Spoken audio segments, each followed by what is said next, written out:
Hello, my name is Dr. Khurram Akhter and I'm Chief Medical Officer at HealthAide. And today on HealthAide Chats, I'm going to talk to you about mental wellness and the 4 things that you can do to maintain your mental wellness.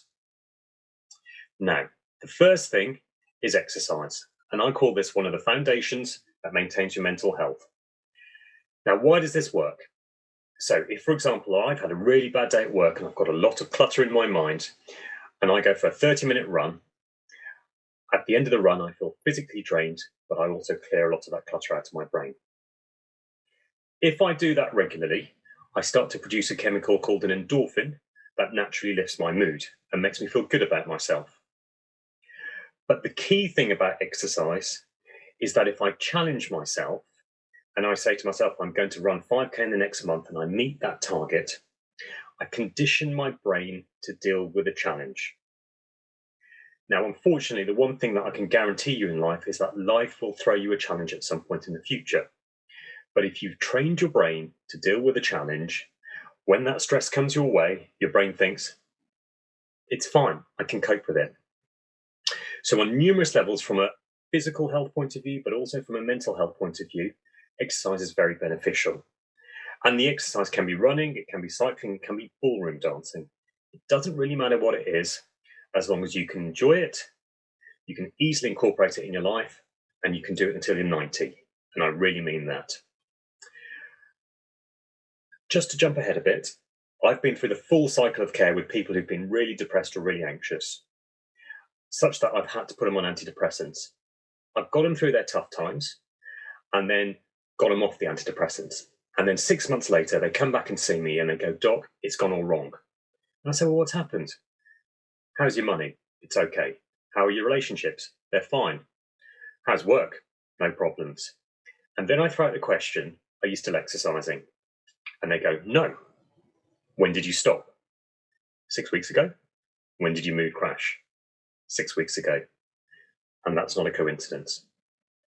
And that's why I call exercise one of the foundations that maintains mental wellness, that if you take that away, everything crashes.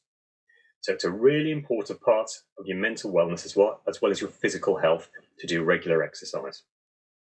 Now, foundation 2 is mindfulness. Now, what is mindfulness? We've all heard about it. The general principle of mindfulness is if your mind lives in the past, you become depressed. So it's all the people who sit there and think, 20 years ago, my life was amazing, but now it's awful.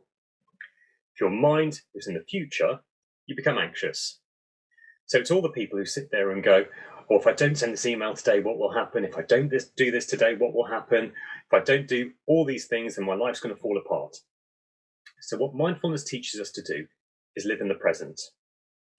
And essentially what they've done is they've taken the yogas, taken the Tai Chis, repackaged it and called it mindfulness. But it is essentially meditation.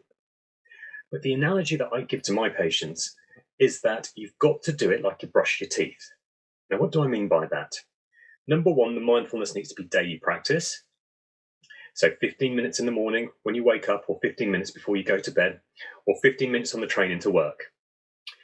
But the other thing is, much like brushing our teeth, we don't wait for the decay to happen before we start cleaning our teeth.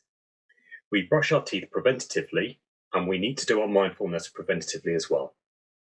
So the point is, when that stress comes your way, if you're doing your mindfulness, you've trained your brain to deal with a problem and live in the moment, and that stress doesn't become overwhelming. So I call those 2 things, exercise and mindfulness, as the first 2 foundations that maintain your mental health. Now, foundation 3 is cognitive behavioural therapy, which is done through a psychologist.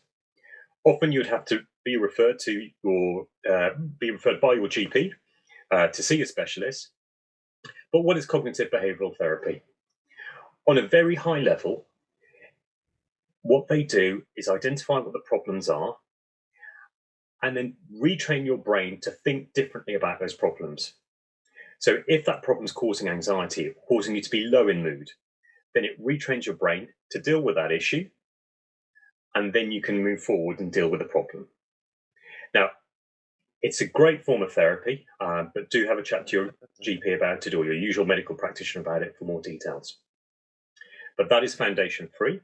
And foundation 4 is antidepressant medications. Now, just to give you some background about antidepressant medications, what we're doing is manipulating chemicals in your brain to stabilize your mood. They are not a quick fix. Your mood can get a bit worse before it gets better, and it takes a while for them to kick in. And you do need to take the medication for quite a few months, depending on what problems you've had in the past. But the science shows that they do work. And if you do get yourself on the medications, at some point, your doctor may want to get you off your medication, or you may want to come off your medication. But the point of this discussion, and the thing about HealthAide, is we're all into preventative treatment.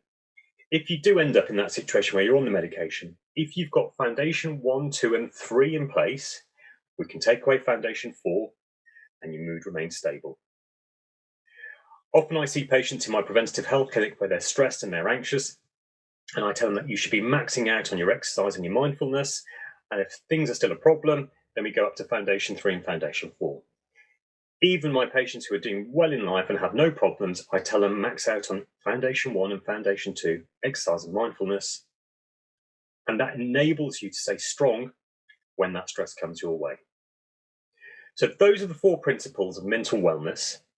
If you have any further questions, go and speak to your usual medical practitioner or your GP. But bear in mind the benefit of the preventative health lifestyles that can keep you mentally strong in the future. Thank you.